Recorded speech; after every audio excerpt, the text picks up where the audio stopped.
Welcome to Mind My Age, the podcast where we dive into the science and stories behind healthier aging. I'm your host, Neelam Brar, and today we have a very special guest, Dr. Alan Goldhamer, a pioneer in the field of nutritional medicine and fasting. Alan is the founder of True North Health Center, a facility that has been helping patients achieve optimal health through medically supervised fasting and healthful living. Alan has an extensive background in chiropractic medicine and is widely recognized for his work in fasting and dietary therapy. His approach has helped countless individuals make the last 20 years of their lives their best by slowing the aging process. Alan, welcome to the show. Thank you. Happy to be here. So, Alan, let's start with our first question that I ask all of my guests. At my age, we believe that your mind has a profound ability to influence your health and wellness and your physical age throughout the course of your life. So, Alan, how old do you feel today, and what's your secret to staying young? Well, I feel pretty much, I'm 65 years old right now. I feel the same as I felt pretty much every day for certainly the last 40 years. I don't think I've experienced too much changes in terms of cognitive capacity or even physical capacity. I still play basketball 4 times a week, and, the people around me keep getting younger, but I don't feel like I'm getting older. I love that. I think it's so interesting when people like I have a group of friends that are always trying to tell me they're too old to do certain things. And I have a group of friends where their friends are always getting younger because they want to keep up and continue living their life the way they always did. I'm definitely in the second camp as well, so it's good to find company in that. Alan, you've dedicated decades to nutritional medicine and fasting. What was the aha moment that inspired you to create the True North Health Center? Well, yeah, no, I've been interested in this idea that health has causes, just like people would talk about disease having causes. My primary interest from the time I was a teenager was this idea that health actually had things you did that resulted in health. And I read a book, I remember I was about 16, by a guy named Herbert Shelton, and he said that health was the result of healthful living that involved diet, sleep, exercise, and fasting. And that was fascinating to me because I realized that as people age, the quality of their life tended to deteriorate. Many people found themselves unable to talk or move, lying in some nursing home bed, waiting for people to change their diapers for the last 20 years of their life. And I didn't want that to be me. I figured, we want to live fully functional, have a good life, and ultimately have a good death where you go to sleep one night and don't wake up rather than be debilitated and dependent on everybody around you for years or decades. And so this idea that health was the result of healthful living inspired me to try to pursue healthful living more thoroughly.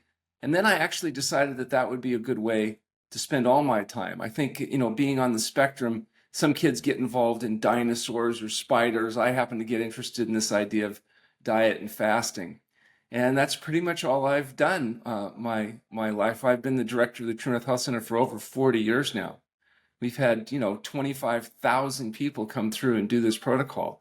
And the thing that's really interesting to me is seeing these patients that I've been treating now for 40 years. They're coming in their 40s or 50s, and now they're in their 80s and 90s. And they always tell the same story. It's that everybody they know is dead. And, here they are still functioning. My mom, actually, when she was 92, she said that she realized all 50 of her lifelong friends had died. And it was getting harder and harder to make new friends because even people 10 or 15 years younger than her were still too old to do the things she liked to do. And she warned me, she said, Alan, you have to warn your patients if they're going to do this type of diet and lifestyle. Make younger friends.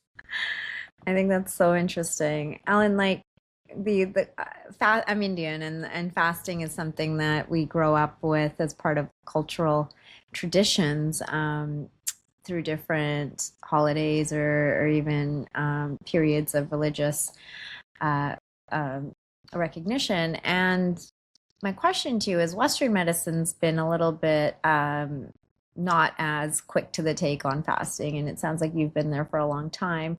As a doctor, what has that journey been like amongst your peers in being a an advocate for Yeah. fasting? Well, we were criminal quacks for a large part of my practice history. We were like Jim Jones, crazy people doing long-term water-only fasting up to 40 days. But then Walter Longo published some interesting research looking at rats that had been induced to have cancer. And they compared rats with cancer they got chemotherapy, and rats with cancer, they got chemotherapy in conjunction with fasting. And the rats with chemotherapy, if they gave enough chemotherapy to destroy all the cancer cells, the rats all died because chemotherapy is pretty toxic. But when you took the rats with the same chemotherapy and did fasting, all the rats survived and dramatically enhanced cancer-free survival. He published a paper in 2015 in the journal Metabolism. And at that point, I think pharmaceutical companies decided, wait a second now. So if we use fasting, we can get better outcomes. And they realized there's something called differential stress sensitization, and differential stress involves the fact that cancer cells are more vulnerable to the effects of chemotherapy in a ketogenic environment than they are in a high sugar environment. Cancer cells tend to have high metabolic needs. If you put them in an environment without a lot of glucose, they don't compete as well against the immune system or against chemotherapy. And in fasting, you're in this ketogenic environment where your brain changes from burning glucose to burning fat. And so the moment the pharmaceutical companies realized that fasting would make cancer cells more vulnerable to the effects of chemotherapy and protect healthy cells from the damaging effects of chemotherapy, they decided that it would be a really good idea to come up with fasting mimicking drugs. So drugs that would do to your body what fasting does, but in a form that they could sell. And so then that's where fasting transformed itself from being criminal quackery to cutting edge research. And so now the work we're doing with fasting, I think, is viewed a little differently because, there's been a lot of talk about intermittent fasting and time restricted feeding and including what we do, which is long-term water-only fasting. We fast people on water only up to 40 days. And we've published 22 papers in the peer-reviewed literature that show the safety and efficacy of this approach. In fact, we have a new book called Can Fasting Save Your Life?, which really is built on those original research studies that we've published. And it really gives people the information they need to know in order to identify, are they a candidate for fasting, how to do fasting safely and effectively, and what outcomes can you expect with fasting. It's so fascinating. And fasting, as you just said, has become something that more and more people are speaking about, and it's almost becoming, the new mainstream fad diet, but it's not really a fad. It's not a diet, right? It's a way of life. So for people who've never fasted before, can you explain the top three immediate benefits that someone might experience after completing the Sure. To medication? understand the benefits of fasting, you really need to understand why it is people are sick and miserable in society today. And part of that is that people eat ultra-processed foods, which fool their satiety mechanism, so they get fat. And when people get fat, part of that fat is called visceral fat. And visceral fat is hypertrophic and hypermetabolic, and it acts like a tumor. So if a person, about 10% of the average person's fat is actually this type of visceral fat. So a person that's 20 pounds of excess fat has maybe 2 pounds of excess visceral fat. That visceral fat, acting like a tumor, elaborates inflammatory products and causes heart disease, cancer, diabetes, autoimmune disease, etc. These different diseases are treated as if they're completely independent. In fact, you have to actually go to different doctors to even be diagnosed and treated with these supposedly different diseases. Yet they all have inflammation from visceral fat as an associated component. And so that's why it makes sense when you figure that people eat too much, they get fat, they get visceral fat, they produce inflammation, and then they get this variety of common diseases. Fasting preferentially mobilizes visceral fat. So when you go on a fast, you get rid of weight, but you specifically get rid of fat, and more specifically get rid of visceral fat. So for example, a person that fasts for 2 weeks may lose 10% of their body weight, but they'll lose 20% of their fat and maybe as much as 40% of their visceral fat. So this preferential mobilization of visceral fat may be helpful and a reason why conditions like high blood pressure resolve with fasting.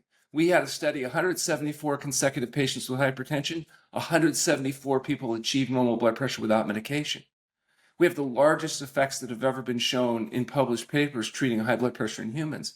And that's a big deal because high blood pressure is the leading contributing cause of death and disability. It's why people have heart attacks and strokes.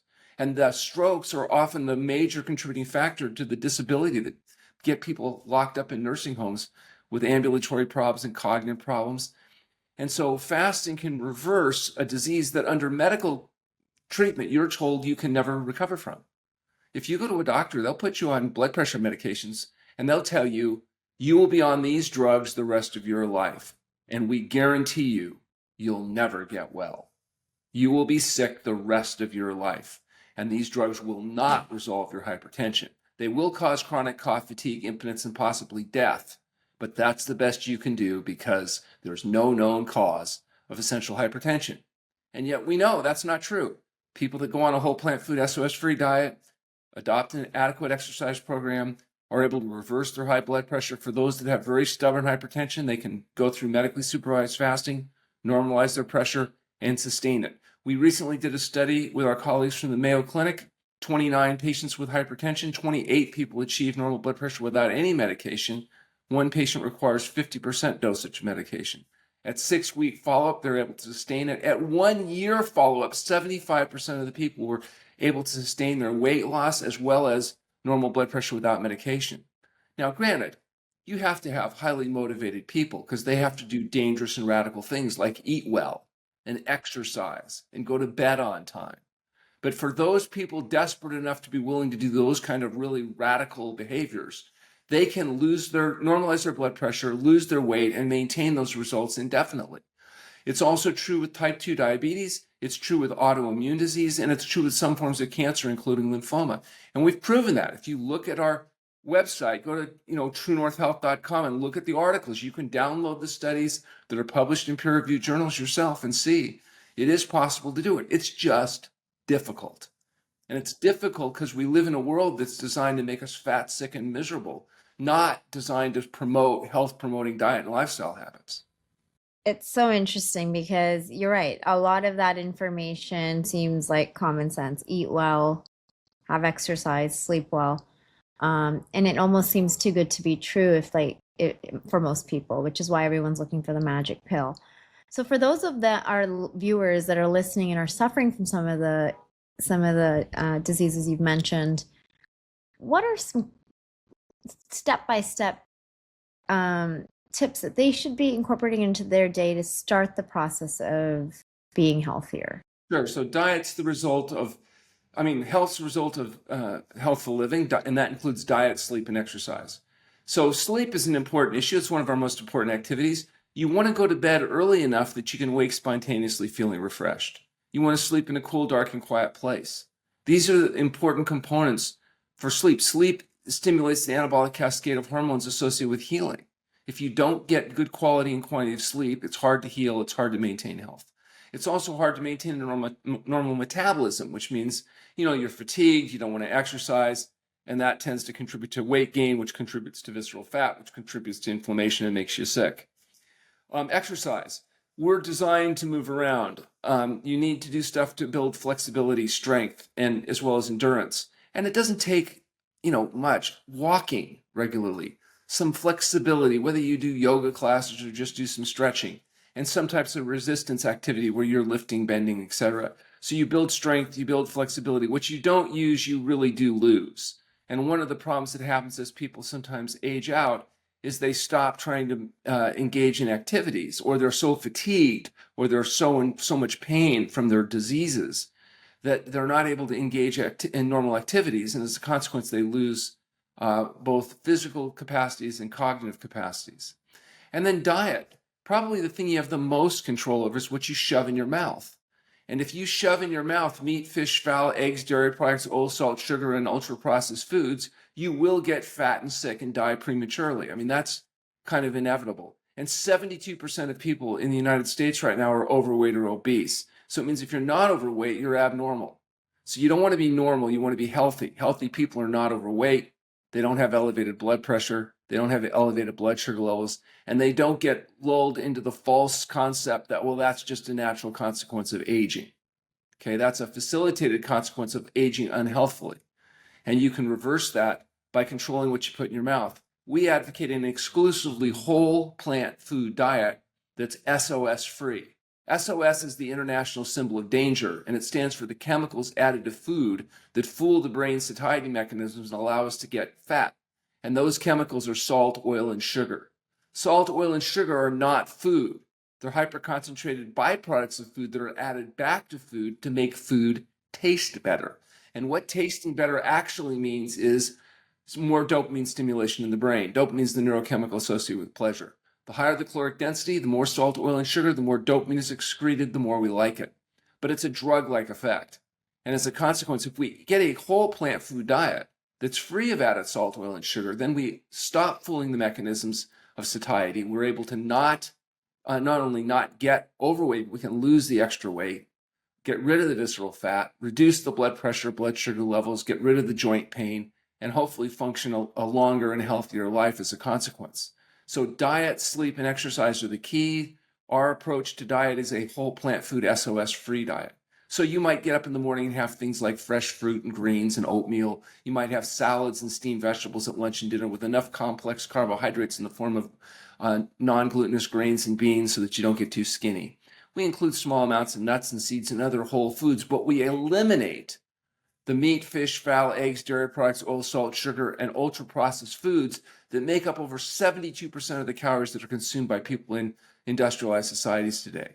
We're literally poisoning ourselves with ultra-processed foods that are making a lot of money for the drug and food industry, but not necessarily acting in your own best interests. SOS is a great acronym, but I have one question about that. The O. So what do you cook with if it's not oil? What? So what we would do is we do a lot of steaming and a lot of baking. And if you want to do, instead of frying with oil, you fry with soup stock or water in nonstick pans. And so you can get many of the textures and flavors that you're looking for without having to actually use a highly processed fractionated food product like oil, which has 9 calories per gram. With oil, what you should do is instead of eating it, just rub it all over your belly and hips because that's where it's going to end up. And then when you're done, you can wash it off instead of carrying it around all week. I love that. And I think you said no dairy products either, right? So no butter, none of No that. dairy products, Got absolutely it. not. Got it. So I know there are some incredible success stories from your patients. Can you share one transformational story that stands out in your career where Well, I mean, we fasting have not people? only success stories, but we've got case reports with hundreds of patients, I mean, which to me is much more impressive than individual anecdotal stories. But I mean, I can give you an example of a case we published in the British Medical Journal.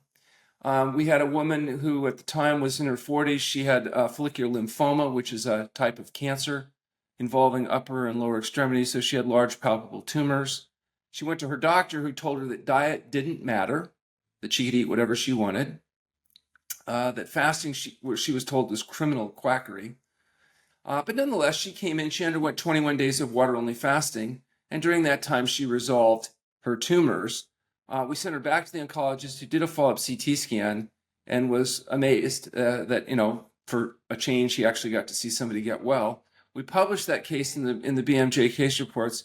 They invited us to follow it up with a follow-up. We followed her 3 years. We published a 3-year follow-up where she was still cancer-free.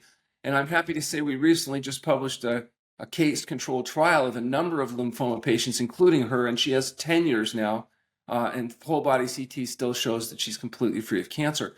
In fact, we've had other patients since then, even more severe, with metastasis into the bones and whatnot, who've also continued to do well. So we know that, at least in the case of lymphoma, these are patients that, if they're willing to do fasting and diet, are able to reverse this situation and avoid the consequences that this disease is entailed with. As I mentioned earlier, we've treated hundreds of hypertensive patients and published studies showing that their consistent response. About 80% of our type 2 diabetics are able to achieve normal blood sugar without medication, including insulin or metformin. And interestingly enough, autoimmune diseases where the body attacks itself, like rheumatoid arthritis and ulcerative colitis, ankylosing spondylitis, asthma, eczema, psoriasis, these conditions also consistently reverse, and we've published the outcomes of that data. So if you have a disease that's associated with dietary excess, it's possible that diet and fasting may be a useful tool to help you eliminate the need for medication, reverse the situation, and then if you're willing to continue to do the diet and lifestyle changes, you can sustain those results. Here's a big question for you. A lot of people are curious about, especially those that listen to our podcast at Mind My Age. Can fasting actually slow down aging? I think that what fasting does is it normalizes aging. What's happening is not that fasters are aging slower, it's people that are not fasting and eating highly processed foods are aging in a facilitated way. Think about this. If you're a smoker, you know how those people get smoker's face, the cross-linked collagen tissue, the wrinkles associated. You can look at a group of people and think, oh, they're probably a heavy smoker because they got that prematurely aged face. So quitting smoking doesn't reverse aging. It just allows you to age normally. Smoking makes you age quicker, so you age out faster. The free radicals associated with fasting or associated with smoking is what cause the wrinkling or cross-linked collagen tissue. You can do it from overexposure to the sun. You can do it from cigarette smoking, and you get that smoker's face kind of look. So what I'm suggesting is that it's not that the fasters are reversing aging, it's that the people that are not living healthily are aging in a much more facilitated place. And that fasting normalizes function. Give you an example in rats. If you take rats and periodically fast them, you double their lifespan. But you can say, well, is the fasting making them live twice as long? No, I think the highly processed foods that they give captive rats ages them twice as fast, so they die in half the time. If you take rats even on those diets, though, and periodically fast them, you dramatically increase their lifespan. So again, it's a semantic difference. Are you speeding up aging with poor diet and lifestyle choices, or are you reversing aging with fasting? They talk about fasting and rejuvenescence, but I tend to think of it as just by getting rid of the causes of facilitated aging, you allow yourself to age out normally. Everybody ages out. It's just a question of how quickly. I mean, I see the difference when I play basketball. I'm 65. I'm playing with people that are 45. They're already aging out. And it's not because I do fasting. It's because I don't eat meat, fish, fowl, eggs, dairy products, oil, salt, and sugar. So I'm aging out. I'm getting old, but I'm getting old at a much slower rate than the people that choose to facilitate it with smoking, drinking, animal-based, highly processed, ultra-processed food diets. That makes sense. So, can you explain in simple terms how fasting impacts that body's longevity that you're referring to and allows Yeah. you to kind of So age there's a rest? number of mechanisms that fasting impacts. One is weight loss. You lose a pound a day and you preferentially burn fat and visceral fat. So that's a pretty big deal. Another one is natriuresis. The body gets rid of the excess salt that people have accumulated that cause them to have higher blood volumes and higher blood pressure and congestive heart failure, non-healing wounds, etc. Fasting also profoundly speeds up detoxification. If you take a fat biopsy of an average human, they're full of PCB, dioxin, pesticide residues, heavy metals. Those materials are rapidly mobilized and eliminated during fasting. Now, it doesn't make fasting always a very pleasant experience because you detoxify, you get all kinds of symptoms that are associated with that. But the whole body load of those toxins tends to reduce dramatically with fasting. Fasting also affects the autonomic nervous system tone, the sympathetic parasympathetic balance that controls the things you don't think about. For example, if you went out running and your heart didn't speed up to pump more blood, you would die. But you never have to worry about that. You don't die, oh, I forgot to tell my heart. No, it knows. And it knows because of the autonomic or automatic nervous system. And the balance between the sympathetic and parasympathetic controls how much pain you have and how many problems you have. So if you have constipation or diarrhea, sometimes that system's out of balance. Well, you can reboot that system with natural therapies. Like, you got chiropractic manipulation, osteopathic manipulation, massage, biofeedback, homeopathy, acupuncture, etc.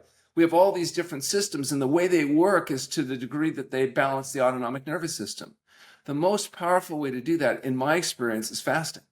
Fasting's like, if you have a computer and it doesn't work, it's a corrupted hard drive, and you turn it off and you turn it on, and you don't know why, but now it starts working because you've rebooted the hard drive. That's kind of what you're doing with the body and fasting.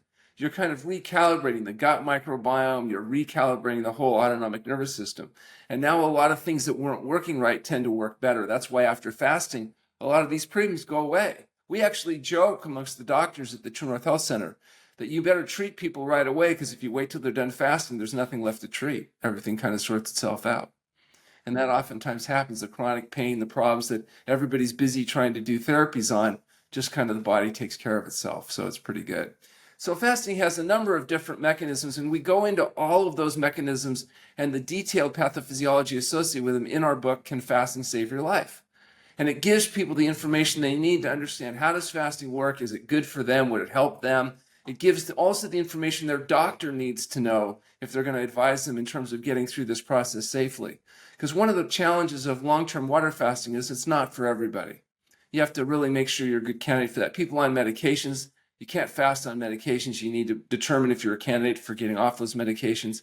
You have to rest when you fast. You're not going to work and driving a car, and you do need some help and support to get through it safely. You don't just tell a person, oh, just don't eat for 40 days and everything will be fine. There's a bit of focused training and supervision that's necessary to do it right. And that information is contained in our book, Can Fasting Save Your Life?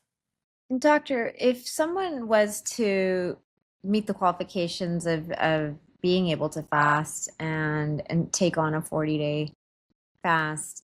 What happens on day 41? Like, how do you then reintegrate back into society? Right. Well, whether it's a 2 day fast or a 5 day fast or a 20-day fast or a 40-day fast, the principle is Right. the same. It takes about half the length of the fast to recover. So, say a 10-day fast, which is more common than a 40-day fast.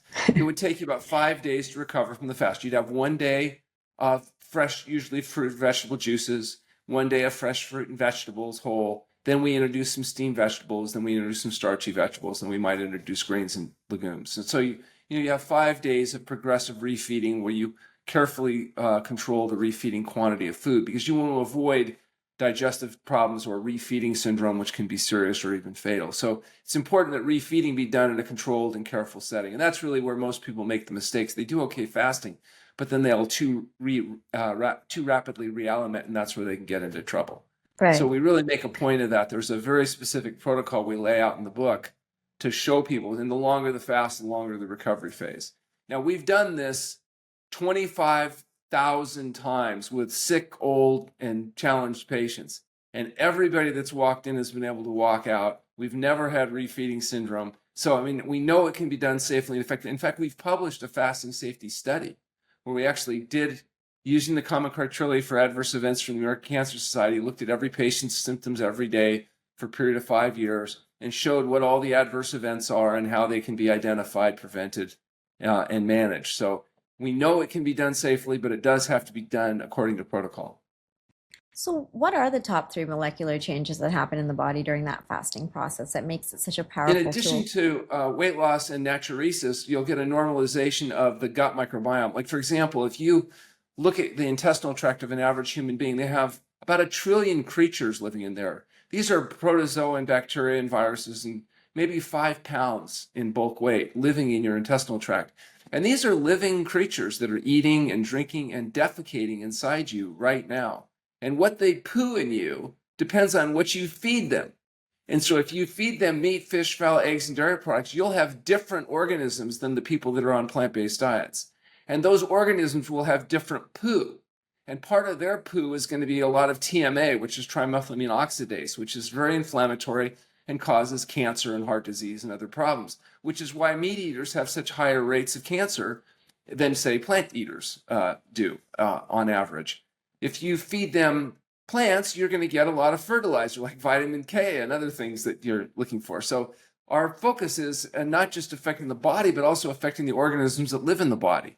If you take a human being and divide it into human cells and non-human cells, there's actually more non-human cells making up your body right now than human cells, which is a little hard to imagine. But you are just one organism teeming full of bacteria, any skin scraping, inside, outside. And as I said, just in your gut, there's over 5 pounds, over 1 trillion of these creatures.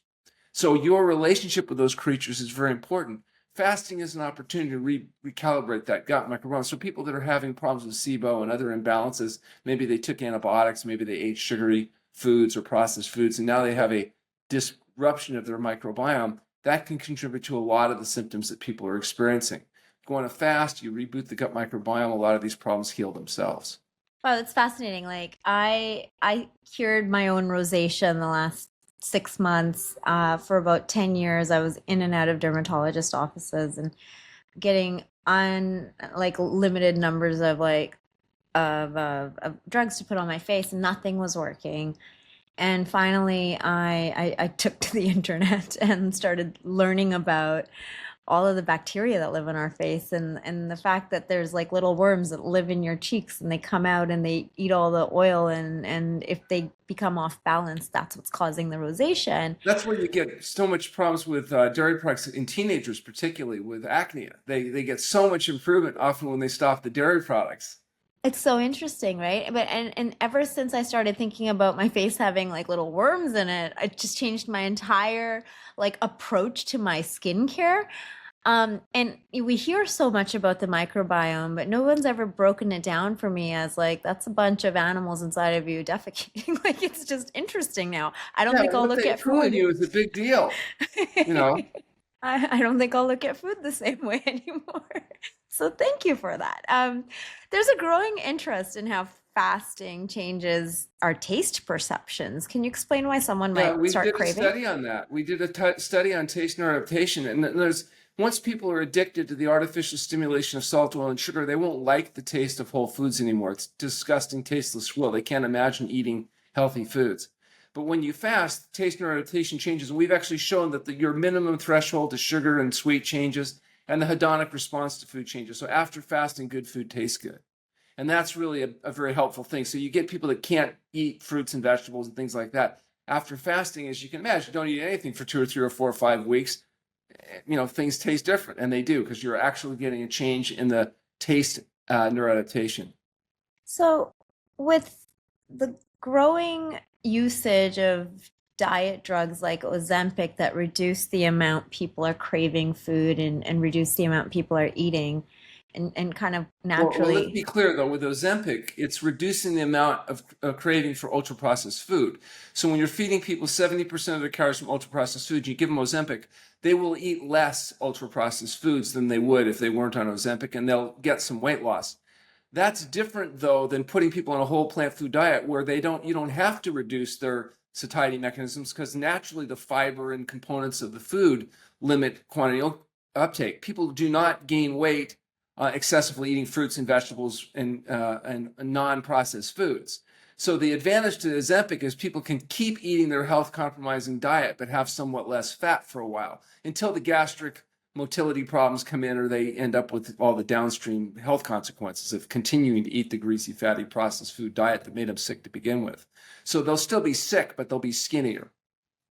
Got it. Yeah, if you just go on a whole plant food diet, you get satiety feedback, you lose the weight, but you don't compromise your long-term health. You'll see the stories coming out now. In fact, they're already starting with the class action suits against these drugs about, the downstream consequences that happen when you keep people on ultra processed food diets, even though they're eating less of it, and it's better than it was when they were eating more of it. The damaging effect of the drugs, it takes a while to catch up, but it does. And then the other side of the coin is that the great side for the drug company is that you have to take the drugs for the rest of your life because the moment you stop taking those drugs you're going to blow up just like you were before because you're never changing your diet. It's about how do you keep eating a health compromising diet but not be as fat. Well, those drugs are the solution, and that's why 1 in 8 people now have used these inhibitor medications because people are fat, sick, and miserable as a consequence, and they'll do anything except give up their addiction. It's kind of like telling alcoholics they should treat their alcoholism by drinking beer and wine. It doesn't work long-term wise, but over the short run, maybe there's somewhat less damage because of the lower concentration of alcohol in the diluted substances. But the real answer is to quit drinking. Right. But people don't want to hear that because, I mean, that seems so radical and extreme, to have to completely stop drinking. Exactly. So like this headline should be Nature's Ozempic fasting. Don't eat. Well, I hate to even be equated with the use of these drugs being inappropriately applied as the way they are. I feel strongly that that's going to turn out to be just like the experience we've had with all the other magic pills that have come along before it, from fen on down. And once people see the consequences of it, they're going to all be aghast that they were allowed to be deluded into taking drugs thinking that that was going to be the answer. Well, and coming back to the comment around microbiome, on a plant-based diet, it's much healthier. But then you had these groups of doctors in the past saying, like the Atkins diet, where you only eat proteins, could create a healthy atmosphere for your body. Well, what's good for short-term weight loss isn't necessarily good for long-term health. And so the dead Dr. Atkins diet, may his fillet of soul rest in peace, told people what they wanted to hear. They could keep eating their greasy, fatty, slimy, dead, decaying flesh, but stop eating carbohydrates, any carbohydrates, and they would lose weight. And the fact is they were already eating meat 3 times a day. By stopping the refined carbohydrates, the ultra-processed foods, of course they lost weight. The problem is staying on high-fat, high-protein, animal-based diets long-term, again, not a good long-term health solution. If all you're interested in is short-term weight loss, I just tell patients, get a chainsaw and cut their leg off at the hip. That'll take 40 pounds off overnight. Why mess around? Right. So less of a bad thing is still bad, and it's important to just change your entire approach Right, but altogether. it's easy to say, it's hard to do because people are addicts. They're addicted to the artificial stimulation of dopamine in their brain. Think about this.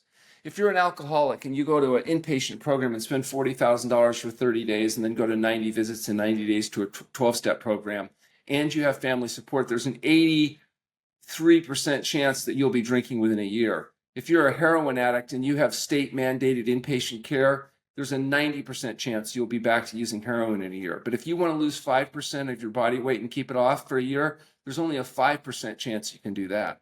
You have more success treating heroin addiction than you do weight loss. Because at least with drug addicts, we tell them to stop using the drugs. With people that are overweight, we tell them to eat less. Yeah, that's going to work really well. Eat the same chemicals that are fooling your brain, but eat less, and then you won't be fat anymore. Yeah, right. That clearly doesn't work. That's why 72% of people are overweight or obese. The answer is stop taking the chemicals that fool your brain. Those chemicals are salt, oil, and sugar. If you go on a whole plant food SOS-free diet and you're a female, you can expect to lose 2 pounds of body weight down to your optimum weight. If you're a male, it's actually 50% more, 3 pounds. Males will lose, because women are energy conserving fat storage devices because they're full of estrogen, which is a fat storage hormone. If you inject men with estrogen, they get breasts and hips and gain fat. Men full of testosterone, fat burning hormone, inject women with enough testosterone, their fat melts off. The problem is they get hairy and get cancer and die, so it's not a good treatment strategy. But the idea is the differences between males and females are real, and they're biologically driven. And so if you're a woman, what does that mean? You have to work twice as hard to get half the results. It's harder. That's just the reality. So, Trust don't me, shoot I the know. messenger. I definitely know and can relate. Well, So, hey, if you ask a husband and wife, go on the diet together, the wife does everything perfectly, weighs everything, perfect compliance, 3 ounces. The husband went out to In-N-Out Burger at lunchtime, and the weight just comes off. So, there's clearly differences, and people can experience this. So, women's level of compliance and adherence has to be higher to get the same proportional results that males do. You get, decent compliance from a male, and they usually do great. Decent compliance from a woman, maybe not quite enough to be able to, really tighten up the screws. and as women hit that 40s and 50s 50s, and menopause. yeah. But the good news is if you really work hard at it, you get to hit your 40s and 50s and 60s and 70s and 80s, and hopefully in a healthy way. Absolutely. So for our listeners right now that are thinking, wow, I want to figure this out and I want to do this today.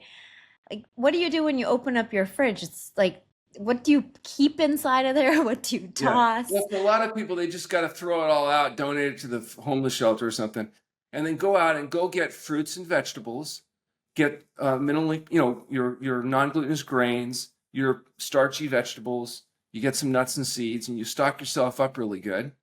And then, when you get up in the morning, you try to eat nothing but whole plant foods and do the same thing at lunch and dinner and eat a lot. You've got to eat a lot of this food because it's very low in caloric density but high in nutrient density. So we're talking big salads. Like, how do you know if you have a big enough salad?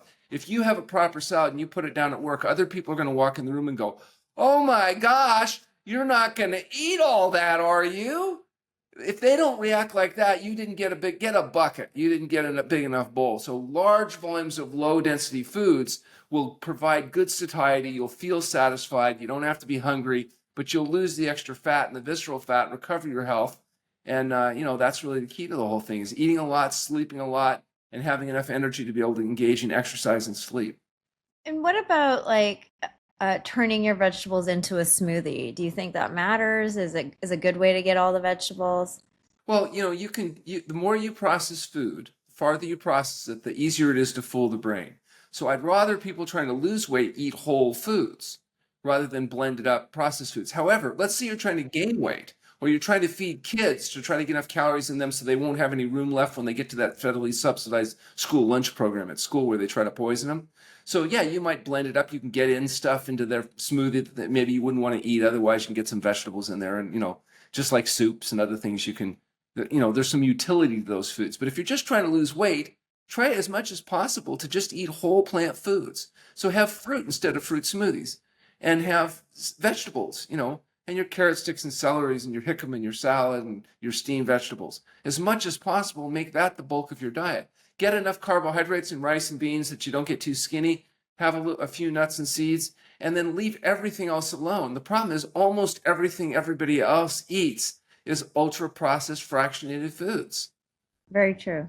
And so you had spoken a little bit earlier about hypertension and diabetes and the profound impacts fasting can have on it. What are some surprising results you've seen I'm sorry, the surprising results in, on patients with conditions like hypertension and diabetes? well, the surprising results are the very, very rare people that don't completely come good.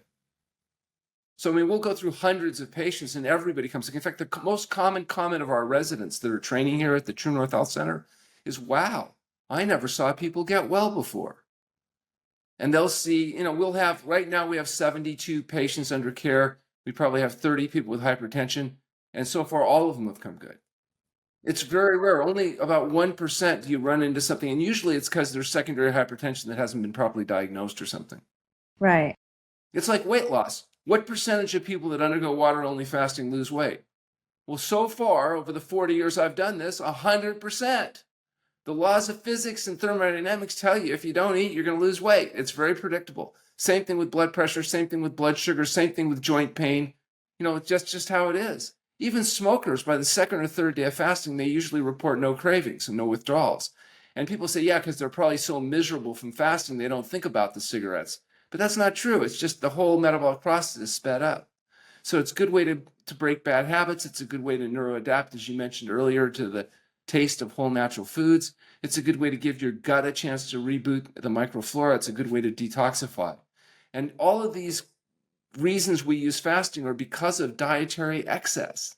People eat too much of the wrong stuff and they gain the fat and visceral fat. And now you've got to unwind that. So it makes sense that those conditions would respond to fasting. Not everything responds to fasting, just the conditions that are caused or aggravated by dietary excess. So you founded the True North Health Center, and obviously you've seen thousands of patients. What does a typical onboarding and stay look like at the True North? Yeah. So the first thing people do is they'll watch a podcast like this and think, well, I don't know, maybe that's something I ought to do. And they'll go to our website at truenorthhealth.com and they'll complete our registration forms, which gets us their medical history. And then we offer a free, no cost phone conversation with me. And what I do is I review the patient's medical history and try to point them in the right direction. So if they're a candidate for fasting, we'll tell them that. If they're not a candidate for fasting, we might point them to a different type of approach. For people that are on medications they can't get off of, maybe they'd be a better candidate for a juice fast or a modified feeding program or something. And try to get them to a doctor, whether it's one of our telemedicine doctors that are on our staff or other doctors that we know around the country that do this kind of work where people can actually get well. So we try to point them in the right direction. If they decide to come to True North Health Center or they decide to work with our telemedicine doctors and work remotely, then fasting is very simple. They have a history exam and lab, which is done to make sure they're a good candidate, that we have baseline data. While they're at the True North Health Center, they're seen twice a day by staff doctors. We get their vitals, we answer their questions. We have what we call education. It's actually kind of brainwashing, but it's, classes and lectures and videos that they go through while they're fasting so that they have the skills when they go home to sustain the diet and lifestyle changes. We need long-term follow-up in terms of, the work that we're doing. And then when they're off the fast, we have a great chef and a great staff, and it's all whole plant foods, SOS-free foods. So they get to eat, they learn how to eat, they learn how to appreciate healthy foods. They get to doing their exercise. If they need to see any of our doctors for therapy or something, we do that. Then they go home, and then we try to provide them remote support so they're able to sustain those results and get the good long-term outcomes. We are a 501c3 nonprofit research-driven facility through the True North Health Foundation. We are actively involved in research. So many of the people coming in are involved in one or more of our research protocols. So we're tracking people and trying to figure out how to do this better, how to get better long-term outcome. It's an interesting time because there's much, much more interest and acceptance for these ideas of fasting and diet than there was in the past. I mean, think about the old days. If somebody was out jogging or something, they would have been seen as a sign of a kook. But now people exercising is not considered kooky and, it's acceptable. Fasting definitely was considered crazy up till relatively recent times. And now fasting has become much more acceptable. Whether it's daily fasting like you do every day when you don't eat for 3 to 4 hours before you go to bed at night, so you have a 12 to 16-hour fast every day, or it's the occasional longer-term medically supervised fasting that we're talking about today. Yeah, it's really interesting how far we've come. I remember when I graduated college and started my career at Morgan Stanley, in our investment banking training class, they had dietitians come in and talk to us about healthy eating and burnout and all these things. And I still remember the dietitians and doctors were basically mandating that we eat every 3 hours so that we don't faint or get weak or and now we know that that entire theory of eating small meals all throughout the day has been entirely debunked. And so it's great to see that popular culture has caught up to what a lot of Eastern traditions or Indian traditions even have been believing in for centuries. Um, if someone is interested in fasting and thinking about even closing, or like narrowing the eating window, what are some like easy insights or tips you can give to someone to start tomorrow? Yes. So don't eat 3 to 4 hours before you go to sleep. That's the number one rule. So, and don't stay up till 3 a.m. because you were eating at midnight. So the idea is if you're going to bed, say at 10 p.m., just as an example, the last food in your face should be, in that 6 to 7 range. And then after that, don't eat anymore. A lot of people eat late at night because they're bored, they're tired, they're hungry, they're angry. Don't, just go to sleep. Do some exercise, do some other activity. Don't eat 3 to 4 hours before you. That means when you wake up in the morning, you'll have already had about a 12-hour fast. And if you're trying to lose weight, you might even delay breakfast until you've had a chance to do your exercise in the morning, because that exercise in the fasting state will preferentially mobilize fat. So, and then you'll eat in an 8 to 12-hour window. And you have, 2 or 3 meals, whole plant foods, large volumes of salad, steamed vegetables, fresh fruit, grains, legumes, nuts, and seeds, and that's it. So, basically what you can, if you want to know, should I eat this or not, I just tell people go inside themselves and ask themselves, do I really, really, really, really want whatever it is? And if the answer is truly yes, you can't have it. Because if you really, really, really want it, it's probably banging on the pleasure trap and getting a drug-like effect. Basically, if it gives you joy or comfort, throw it out and focus on whole plant foods. You won't overeat, you'll get the foods you need, and you can get healthy and happy. And then if you don't like being healthy and happy, you can go back to eating greasy, fatty, slimy, dead, decaying flesh like everybody else and get fat and sick again. You don't lose the ability to get unhealthy just because you adopt a health-promoting diet. It's always an option for you. So how many days do I do this before I'm feeling some sort of results? It depends how sick you are. For Right. a person that starts off healthy, they may feel very good right away. It's just like fasting. Healthy people coming in fast have relatively easy time. People coming in on a lot of drugs and a lot of obesity and a lot of diseases oftentimes don't feel so comfortable during the early phases of fasting. The good news is no matter how miserable you are fasting, if you have a really good result, you'll forgive us. That's my experience. That makes sense. And what are some support systems that you have in place for the people doing it remotely or in person? Some free stuff that's great. Our website has a Roku channel, so it has videos of lectures. We have live streaming that's free. You can go on and watch our lectures that we give to our inpatients every day. We have massive, all of our published papers and studies are available. And then we have 3 vegan SOS-free cookbooks that tell you how to make healthy food simple but still taste good without salt, oil, and sugar. Those are the Bravo Express, and the Health Promoting Cookbook. And most importantly, we have 2 books. One is The Pleasure Trap, which was written years ago, that's really good, and it explains why this is such a difficult transition for people. And then our newest book is Can Fasting Save Your Life? Everything you need to know about fasting and how to implement it, how to do it safely, and everything your doctor needs to know to help you guide through, the longer term fasting. We also talk about intermittent fasting in there and stuff people can do safely on their own. So if you read The Pleasure Trap and you read Can Fasting Save Your Life, you'll know everything we know. And what's great is Can Fasting Save Your Life, the co-author, Tasha Myers, who's the wordsmith, is a PhD postdoc from Columbia who's really brilliant, and she's able to take complex issues but make them really understandable. So it's a book that people can understand, but still credible enough that their doctor will understand that they're not crazy because they want to do something like that. So lots of educational resources available, a lot of published studies available, and we do have the True North Health Center where people can come and stay with us for a few days or a few weeks or a few months, and we can help them in a controlled setting recover their health and learn that health can result from healthful living. And they can find all of this information on your website, right? Yes, truenorthhealth.com, including getting the free phone conversation with me in terms of trying to point them in the right direction.